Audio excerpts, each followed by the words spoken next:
Hello student, I am Jilajit Yadav, class 12 chemistry.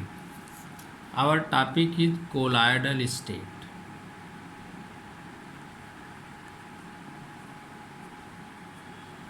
एक scientist हुआ करता था जिसका नाम था ग्रैहम। ग्रैहम ने अपनी ओल्ड कॉन्सेप्ट में, उसकी कॉन्सेप्ट को ओल्ड कॉन्सेप्ट कहते हैं, उसने अपनी ओल्ड कॉन्सेप्ट में सॉल्यूशन के 2 पार्ट बताए थे। उसने सॉल्यूशन के 2 पार्ट बताए थे, एक ट्रू सॉल्यूशन और एक ऑर्डिनरी सॉल्यूशन, यानी एक ट्रू सॉल्यूशन और एक कोलाइड स्टेट। कोलाइडल स्टेट क्या बताया था उसने? कोलाइडल स्टेट को बताया था कि ऐसा, जैसे बहुत से ऐसे सब्सटेंस होते हैं जैसे स्टार्च है, ग्लू है, जिलेटिन है, ये सब जो है पार्चमेंट मेम्ब्रेन में से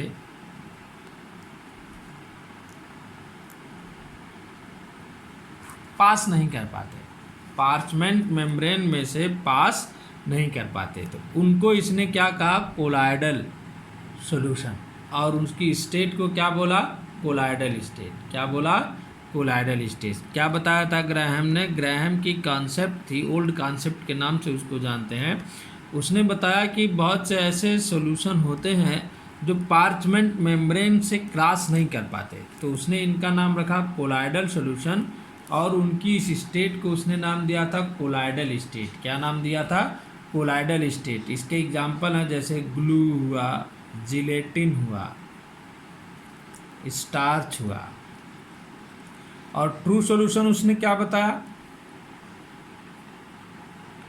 ट्रू सॉल्यूशन के बारे में उसने बताया कि ट्रू सॉल्यूशन वह सॉल्यूशन होता है जो पार्चमेंट मेम्ब्रेन से क्रॉस कर जाता है, यानी पास कर जाता है। जैसे साल्ट है, सोडियम क्लोराइड। सोडियम क्लोराइड का सॉल्यूशन किसके साथ? वाटर के साथ बनाएं। शुगर है, इसका सॉल्यूशन हम किसके साथ बनाएं? वाटर के साथ बनाएं। तो ये सब क्या होते हैं? पार्चमेंट मेम्ब्रेन से पास हो जाते हैं। पार्चमेंट मेम्ब्रेन से पास कर जाने की वजह से इनको क्या नाम दिया गया? True solution. क्या नाम दिया गया?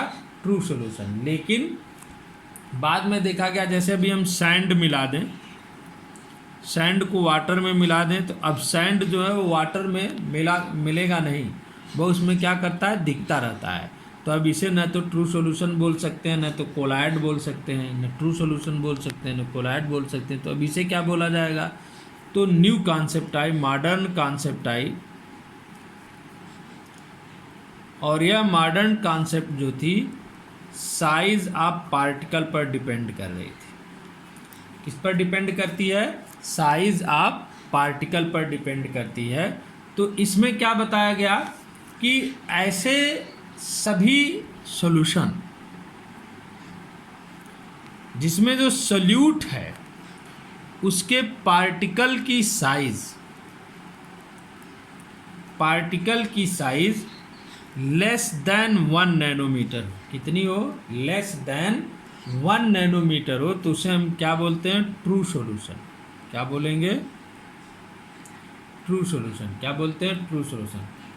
True solution is a homogeneous solution which contains small solute particles dispersed throughout a solvent। उनकी साइज क्या होनी चाहिए? Less than 1 nanometre. जैसे सोडियम क्लोराइड का वाटर में सॉल्यूशन, शुगर का वाटर में सॉल्यूशन, तो ये जो होते हैं इनकी जो साइज होती है वाटर में जाते ही ये 1 नैनोमीटर से लेस हो जाते हैं, इसलिए इनको हम क्या बोलते हैं? True solution. क्या बोलते हैं? True solution. उसके बाद सस्पेंशन क्या होता है?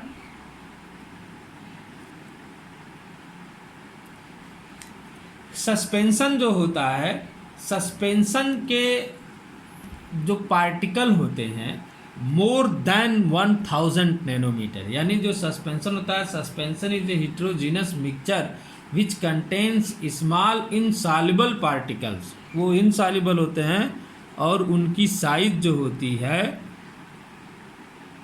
लेस देन 1000 नैनोमीटर, यानी जो पार्टिकल साइज होती है मोर देन, लेस देन नहीं, मोर देन कितनी होती है? 1000 नैनोमीटर।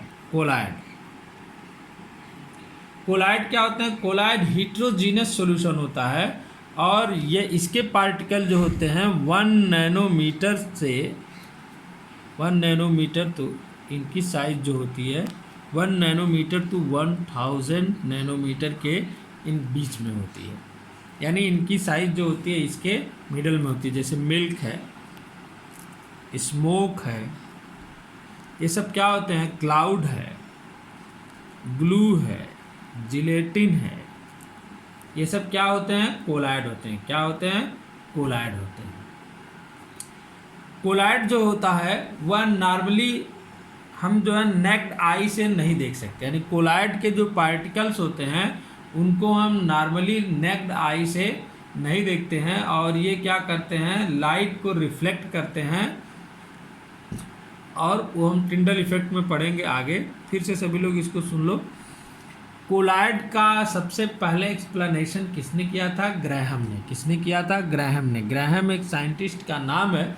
इसने जो है इसकी कॉन्सेप्ट को ओल्ड कॉन्सेप्ट कहते हैं। इसने सॉल्यूशन को 2 पार्ट में डिवाइड किया था। फर्स्ट इसने बताया जैसे ग्लू, जिलेटिन, स्टार्च, इन सब चीज़ों को देखा था तो इसने उनका नाम रखा कोलाइड। क्या नाम रखा? कोलाइड। क्यों? और इसने देखा कि इसने इसकी डिफिनीशन दी कि जो कोलाइड पार्टिकल होते हैं वे पार्चमेंट मेम्ब्रेन से पास थ्रू नहीं कर पाते, यानी पार्चमेंट मेम्ब्रेन से वह क्रॉस नहीं कर पाते, पास थ्रू नहीं कर पाते। तो इसने इनको नाम दे दिया कोलाइड और इस स्टेट को उसने नाम रखा कोलाइडल स्टेट। और ट्रू सॉल्यूशन की बात की उसने। ट्रू सॉल्यूशन के बारे में उसने बताया कि ऐसा सॉल्यूशन जिसके पार्टिकल जो है पार्चमेंट मेम्ब्रेन से पास थ्रू हो जाए, यानी निकल जाए, उसे उसने नाम दिया ट्रू सॉल्यूशन। क्या नाम दिया?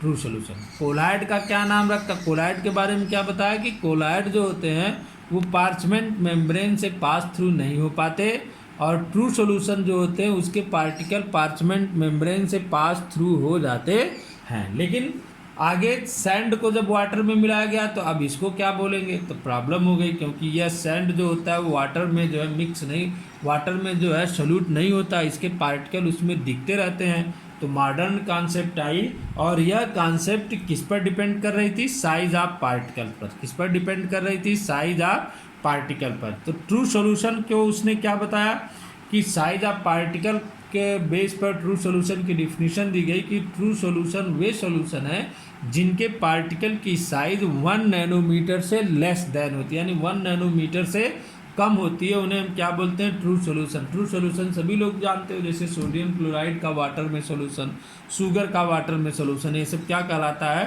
ट्रू सॉल्यूशन कहलाता है। सस्पेंशन का क्या हुआ? सस्पेंशन के बारे में उसने बताया कि सस्पेंशन के जो पार्टिकल होते हैं उनकी साइज 1000 नैनोमीटर से ग्रेटर होती है। 1000 नैनोमीटर से क्या होती है?